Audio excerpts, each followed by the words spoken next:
Amy Rhodes.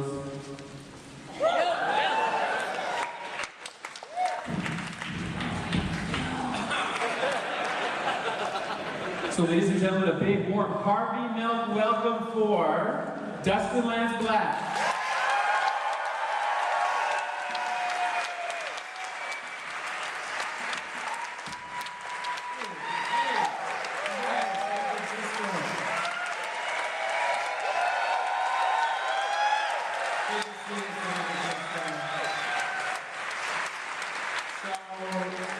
Oh my God, to be back here on this day, such an honor to bring milk back to the Castro Theatre on Harvey Milk Day, 3.5 years after we premiered it here.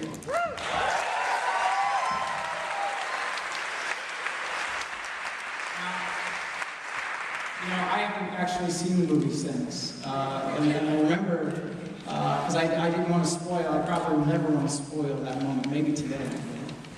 But I remember getting in the car on premiere day, and I was very nervous, and my mom got in, and my older brother got in, who had just come out to me.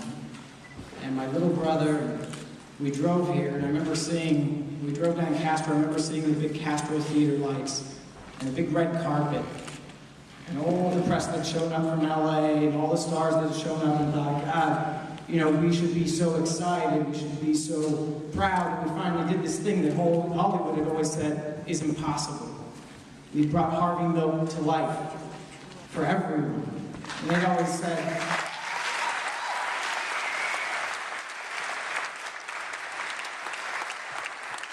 you know, forever, and Cleve knows this better than anybody, because I think he's been through 1,000 different supposed productions.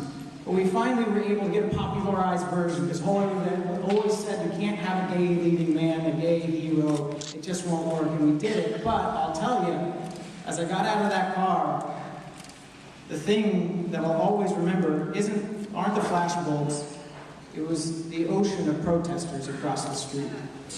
No, these were us, and I was so proud of them. They're wearing no on 8 buttons and no on 8 signs. San Francisco had shown up being very San Francisco to our red carpet. But I had that same feeling in my heart, that heaviness that I think a lot of us were feeling. This fear that in about 2 weeks, we might lose on Prop 8. And oh, the irony.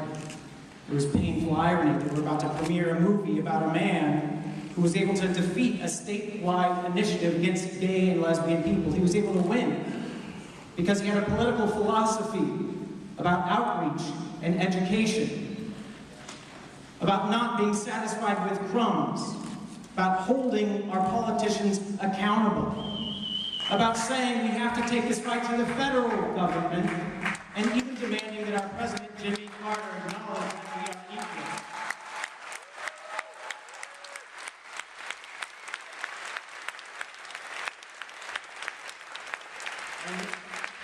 And with that, he had won 30 years earlier in a time many people called far more homophobic, and what happened 2 weeks later was devastating. We did lose. But it's probably one of the most beautiful things I've ever witnessed. That out of that loss rose an entire new generation of activists. And a whole generation of activists from yesteryear returned to the fight, many of you who are here right now. And they joined together. And they seemed to have the ability to look right past, right through the current leadership at that time who was satisfied with crumbs, who was okay with partial equality, that weren't holding our leaders accountable, and they started to demand full federal equality again.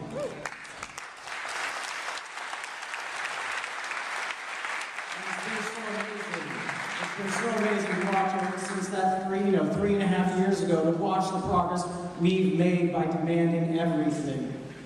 We've passed the Matthew Shepard Act. We knocked down Don't Ask, Don't Tell. We've seen Proposition 8 declared unconstitutional twice.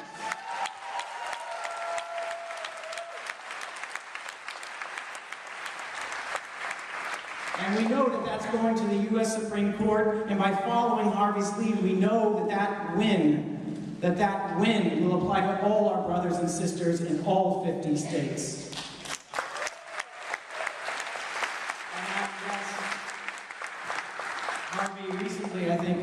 saw one of his greatest dreams come true when the Commander-in-Chief actually said that our lives and our love and our families deserve full protection and respect in this country.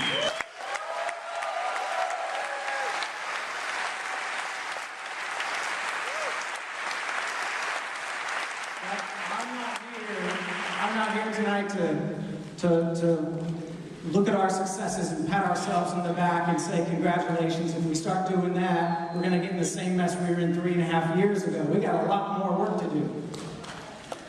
And I'm here, I'm so grateful that I'm here to help continue that work with all of you and to thank all of you for coming out and helping make sure that the next generation has the tools and the resources and the education to know that they had forefathers and foremothers who believed like Harvey in a coalition of the us's. That to be other is to be powerful and to be good, and that together we are unbeatable at the ballot box.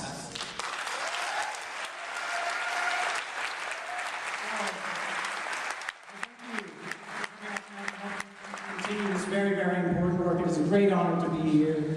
I know we're all here tonight for the kids, for the young people, and that's what Harvey fought for. That's what I'm fighting for. That's what I know so many of you are fighting for, to make sure that this generation is the first generation that grows up knowing that their love and their lives and their families will be respected and protected equally regardless of their sexual orientation.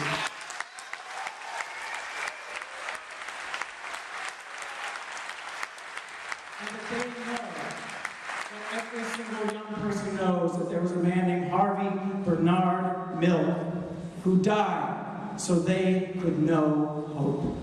Thank you very much.